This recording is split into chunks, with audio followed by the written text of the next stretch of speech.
નમસ્કાર દર્શક મિત્રો, તાપી જિલ્લાના સમાચારોથી અવગત કરાવતું સમય ક્રાંતિ ન્યૂઝ બુલેટિનમાં વિગતવાર સમાચારો નિહાળો.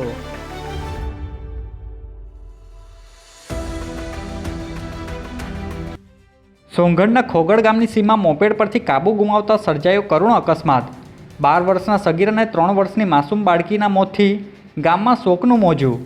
તાપી જિલ્લાના સોંગઢ તાલુકાના ખોગડ ગામની સીમમાં મોપેડ પરથી સગીરે કાબુ ગુમાવતા અકસ્માત સર્જાયો હતો. આ દુર્ઘટનામાં 12 વર્ષીય સ્મિત કોકણી અને 3 વર્ષીય નિત્યા ગામિતનું ઘટના સ્થળે મોત નીપજ્યું હતું. અકસ્માત બાદ વિસ્તારમાં શોકનો માહોલ છવાયો છે અને પોલીસે કાયદાના સંઘર્ષમાં આવેલ સગીર સામે ગુનો દાખલ કરી કાર્યવાહી હાથ ધરી હતી. વાલોડ તાલુકામાં સગીરાની છેડતી કેસમાં આરોપીના જામીન અરજી નામદાર કોર્ટે નામંજૂર કરી. વાલોડ તાલુકામાં ટ્યુશન ચલાવતા શિક્ષક સામે સગીરા સાથે છેડતીના કેસમાં આરોપી મોહમ્મદ અસવર હૈદર શેખની જામીન અરજી નામદાર કોર્ટે નામંજૂર કરી છે. સુનાવણી દરમિયાન સિનિયર વકીલ નીતિન પ્રધાનની દલીલોને કોર્ટે ગ્રાહ્ય રાખી હતી. આ મામલો હાલ કાનૂની પ્રક્રિયામાં આગળ વધી રહી છે. બહુચર્ચિત આ કેસમાં સિનિયર વકીલની દલીલ બાદ કોર્ટે આરોપીને જેલના સળિયા પાછળ મોકલી આપ્યો હતો. સોંગઢના વાડી ભેસરોડ ગામે ઘરમાં ઘૂસ્યો દીપડો, વન વિભાગે સફળ રેસ્ક્યુ કર્યું. સોંગઢ તાલુકાના વાડી ભેસરોડ ગામે રવિન્દ્રભાઈના ઘરમાં દીપડો ઘૂસી જતાં ખળભળાટ મચી ગયો હતો. પરિવારને જાણ બાદ વન વિભાગે તાત્કાલિક સ્થળ પર પહોંચી બંને દરવાજે પાંજરા ગોઠવી દીપડાને ખાટલા નીચેથી સુરક્ષિત રીતે રેસ્ક્યુ કર્યું હતું. કોઈ જાનહાનિ થઈ ન હતી અને વન વિભાગને સમયસર કામગીરીથી પરિસ્થિતિ કાબૂમાં આવી હતી. જોકે દીપડાને જોવા લોકટોળું એકઠું થયું હોવાની માહિતી પ્રાપ્ત થઈ હતી. વ્યારાનગરના રાણા સમાજની વાડી ખાતે યુવા કાર્યક્રમના જન્મદિવસે રક્તદાન અને નેત્ર નિદાન કેમ્પ યોજાયો. વ્યારાનગરના ગોલવાડ ખાતે આવેલ રાણા સમાજની વાડી ખાતે યુવા સામાજિક કાર્યકર કેવિન રાજુભાઈ રાણાના જન્મદિવસ નિમિત્તે રક્તદાન કેમ્પ, વિનામૂલ્યે નેત્ર નિદાન તથા ચશ્મા વિતરણ કેમ્પનું આયોજન કરવામાં આવ્યું હતું. જેમાં અંદાજે 270 જેટલા લોકોએ નેત્ર નિદાનનો લાભ લીધો હતો. સાથે 33 બોટલ રક્ત એકત્ર કરવામાં આવ્યું હતું. જેમાં ડૉક્ટરો અને સમાજના આગેવાનો સહિત રાજકીય આગેવાનો હાજર રહ્યા હતા.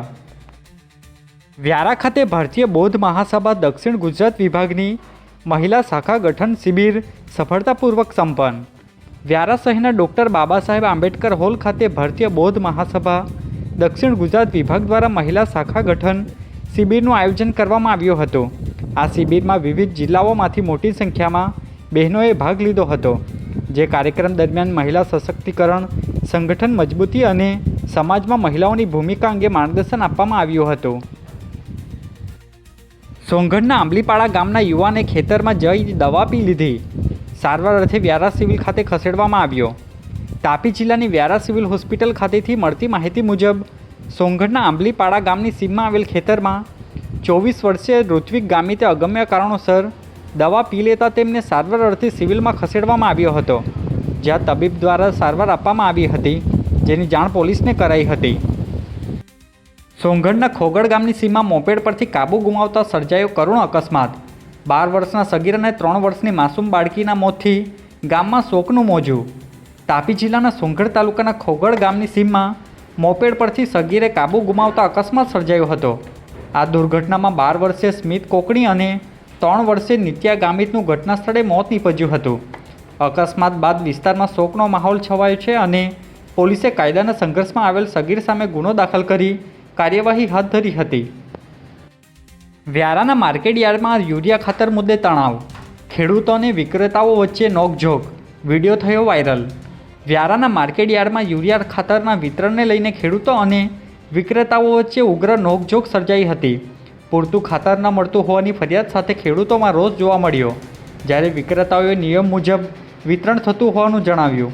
આ વાદ વિવાદનો વિડીયો સોશિયલ મીડિયા પર વાયરલ થતાં મામલો વધુ ચર્ચામાં આવ્યો છે. ખેડૂતોની સમસ્યાઓ અને ખાતર વિતરણની વ્યવસ્થાને લઈને ફરી એકવાર પ્રશ્નો ઊભા થયા છે.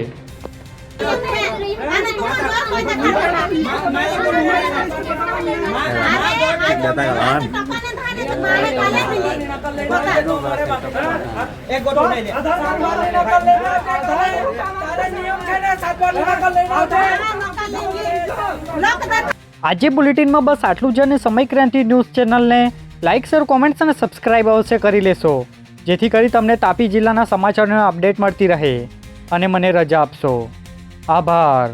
જય હિન્દ, જય ભારત.